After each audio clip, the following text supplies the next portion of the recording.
How you guys doing? My name's Joshua D'Amico, and this is my very first recording of a project I'm trying to put together to address some of the social problems that we have going on today, particularly concerning addiction and alcoholism. Um, like I said, my name is Joshua D'Amico. I'm a former heroin addict, um, former everything addict, drug addict. Um, Still in recovery, still a fighting battle, and it is not easy. But what I want to do is address some of the misinterpretations and, you know, the social construct of addiction and, just talk about the topic head on. Things that people don't want to talk about at parties and things that I'm pretty sure run through every family in America. Um, you know, one, addiction is a disease, medically recognized disease. Now, for those of you who don't know what a disease is or how they characterize a disease, um, there's four qualifications to be proclaimed a disease. One, progressive. Two, chronic. Three, fatal. And four, treatable. Now, chronic, meaning it will never go away. It is not something that you treat this week and next week you're good and you're no longer an addict. It's not how it works. Two, progressive. If left untreated, it will only get worse. It will never get better. So, for example, I cannot just be like, you know what, I'm not going to work on my addiction or my mental health today. I'm just going to go get a job and live a normal life. It doesn't work like that. Admittedly, I've been through, where was I? I'm sorry. Three, chronic, progressive, fatal. Well, we all know what fatal means. And treatable, the fourth one. Not curable, treatable. That's what makes a disease. Chronic, progressive, fatal, and treatable. Not curable. Meaning relapses happen. They do. Unfortunately, they say in the rooms of AA and NA, that's a part of recovery, and it is a big part of my story. I admittedly been to 56 treatment programs in my life. I will also be writing a book about my experiences in those treatment centers, from the top of the line treatment, Northern California, Southern California, Florida, 2 massages a week, buffet of food, HBO, nice bed, to the New Jersey State Medicaid, like Turning Point, and, you know, um, you get my drift. The bottom of the barrel, the homeless shelters, the sleeping outside of my car. I've done it all. And I've done it all in search for answers, but I am not claiming to have the answers to the problem, nor would I.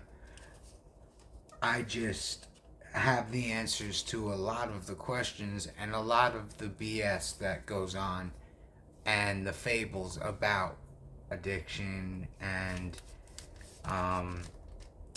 support and enabling and you know the irony of some of the things. For example, being judged by your peers. Shame and guilt is a big part addiction, you know. Um, but, you know, and that's some of the things I want to talk about, you know, like legalities versus social acceptabilities. You know, if somebody's sitting at Fridays having a beer, you know, no one is looking at him like, ugh, what a piece of shit, you know. But if they see, you know, somebody homeless outside or whatever and they're hitting a crack pipe or whatever, yeah, you might have a different opinion about that guy. Um, and a lot of the times people hide things well, you know. The person at the bar, the people with a lot of money, addicts come in all shapes, sizes, and forms. I've been in treatment with judges, police officers, congressmen, um, but it is anonymous, so you know I'm not gonna name names. And you know the thing about treatment, let's well, treatment. Let's talk about that for a minute. Um, I don't know if anyone's seen the movie Body Brokers, but treatment, the mental health industry is a $30 billion industry. Alright, you go into treatment, or an addict or a loved one going to treatment is is good and necessary, you know. But after being to 56 of them, alright, what I learned is when you get to treatment, what they teach you, basically the first thing you really learn when you get there is that we can't help you here. The real work starts when the day you leave here. So yes, what you do in there does matter, because that's where you would be introduced to the first 3 steps of Narcotics or Alcoholics Anonymous, and you know, learn how Bill Wilson and the Oxford group, and I can get into the history of all that. In Akron, Ohio, Dr. Bob and Bill Wilson started Alcoholics Anonymous, and it seemed to be the only option for treatment out there that was working, but it's still not statistically speaking, it is not the, I think we can do better. Now, that's really the point of this, and I want to find out how, and I want to get other people's, you know, opinions, interpretations, ideas on what we can do, and as a society as a whole, you know, address the situation head on. You know, as a former heroin addict, right? Let's just keep it real. Who's the bottom of society? If you had to think of the bottom of society, who would that be? Junkies, heroin addicts, crackheads, all those shameful, hurtful names that, you know, they called us. The old treatments used to be called therapeutic communities. For example, they used to make girls stand outside in Newark with a sign on them that says, I am an addict. I am a scumbag," and make them stand there, and people walk by and ridicule them, like that was gonna do any better. You're taking somebody that's already broken. Now let's talk about the American justice system, please. You take an 18-year-old kid. If he's shooting heroin, he does not feel connected. He needs a chemical to do so. He feels disconnected with society. But when he does a substance, and this is my own experience, all of a sudden the fear, the anxiety, the doubt, the insecurities, the, you know, problems that go on within each and every one of us, they disappeared. And in the beginning, it worked. I was no longer afraid to walk up to that girl and talk to her. I was no longer insecure about walking into a room. I thought I found the secret to life. Well, it it is a lie, because it does turn on you. But yeah, you take a kid that's 18 years old, just getting into drugs, found this drug, opiate.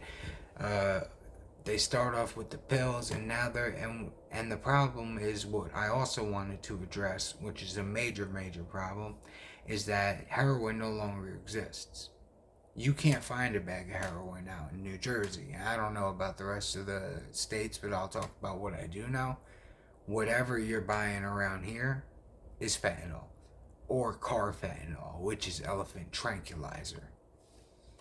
In some of the hoods, they yell fettuccine, meaning fentanyl, or trank. Trank is an even stronger version of fentanyl. Now, what I started out with was heroin, and went on a 10-year run, which was terrible. I've seen every kind of darkness you could see on this earth, from girls selling themselves to drug dealers to guns to deaths to losing loved ones to losing family, and that was all with heroin. Fentanyl is a drug 50 times stronger than heroin. This is what the new generation is starting out with. So I'm very concerned on which direction this country and everybody is going, because that just terrifies me. Something 50 times stronger than heroin, and heroin killed many people and ruined many lives. You're taking something not twice as strong, not 10 times as strong, 50 times stronger. And they're putting it in cocaine, they're putting it in weed, they're putting it in a lot of things. These are some of the things I want to address. But getting back to taking an 18-year-old kid who has problems, feels disconnected, what's the American justice system's answer? To put handcuffs on him, throw him in a cage like a dog. Then the family, if, God willing there be one, doesn't know what to do. And these are some of the things I want to talk about. On some of the Al-Anon, R-Anon groups on Facebook, a lady posted, my son's been arrested. He's for, possession of heroin or fentanyl. He wants me to put money on the phone and money on the books. Should I? And some of the people, I was appalled by what they were writing. Like, fuck him. Like, it was almost like a Salem witch burning. Like, yes, let him rot. Let him rot. Let him hurt. That's what's gonna fix. That doesn't fix anybody. And I've been to prison. Real prison. And county jail several times. Which also, it might be necessary for some people, because it was for me. But her question was, should she put $25 on the books? I said, look, lady, your son is in the most miserable, uncomfortable, most hard situation he could ever possibly be in. And he already does not feel loved. He already does not feel connected. He needs a chemical to do so. So I said, if you have the $25 to put on the books for him, to get him some soups, or get him, and on the phone especially, to tell him that you love him, that you care about him, that would mean the world to him. The people that are saying, cut him off, tough love, let me tell you something, has never, in my 16 years of experience in this field, and being a personal addict, tough love has never worked.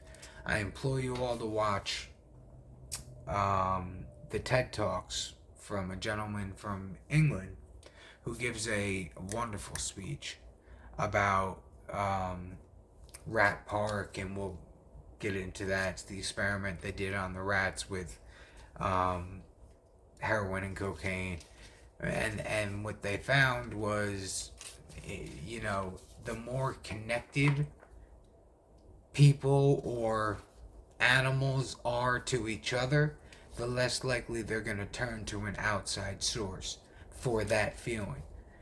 Now, the problem with intervention, like the gentleman says in the TED Talks, is an intervention doesn't work because what you're doing is no one hates the fact that the addict is an addict more than the addict, and that might be hard to understand, but I hate the fact that I'm an addict and I don't hate it anymore because I've learned a lot about myself and a lot of how I can help, and inform a lot of other people, and this is just where God took me.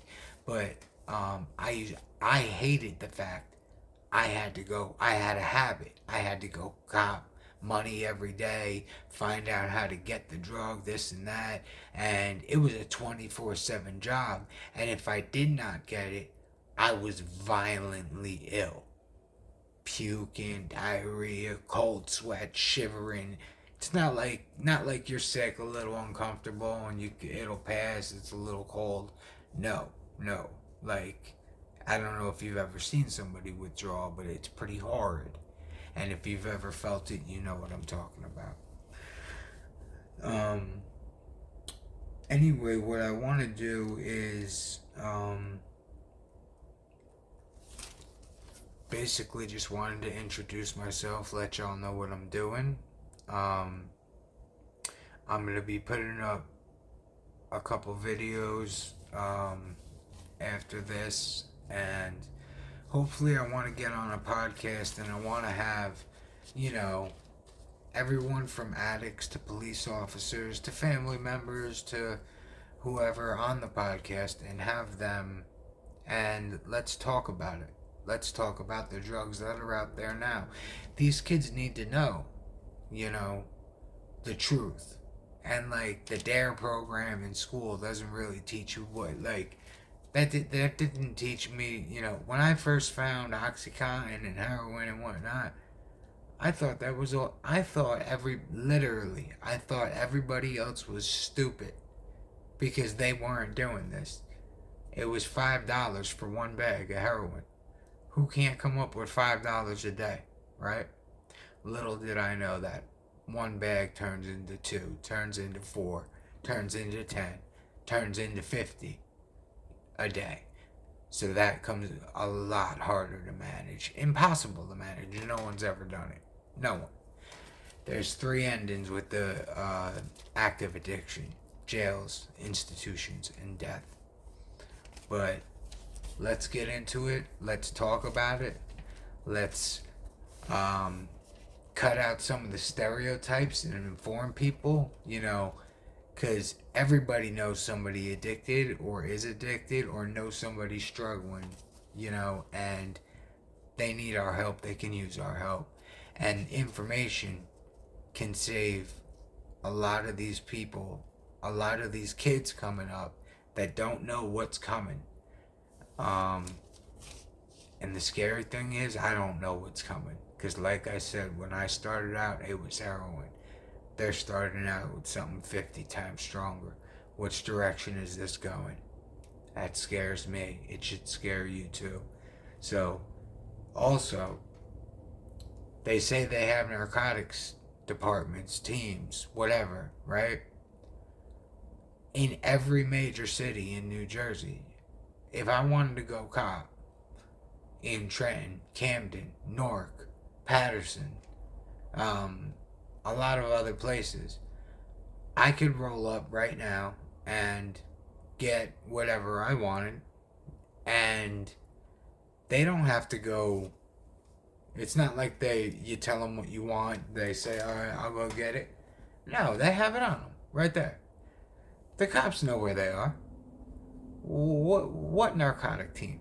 What are they actually doing? Nothing. They're just saying sell over there. I don't know if anyone's ever heard of this place called I know a lot of the addicts have. Kensington in North Philadelphia. I've personally never been. But the cops don't bother you if you use over there. Cops roll by while people are shooting up, and it's basically a place for addicts to go to die. They just go there. One of the hustles out there is to wait for the addict to OD. Then they walk over, they run his pockets, take whatever dope he has left, and then keep it going, or with money or whatever, and leave him dead. That's one of the hustles out there. That's how hard, and that's where the direction that I'm talking about. How as a society can we let it get to this, and what could we do to stop it? And for the people that are already addicted and in trouble, what can we do to keep you and me on the right path? And that's what I want this channel to be about. God bless y'all. I love y'all. I'm Josh D'Amico. You'll see me again.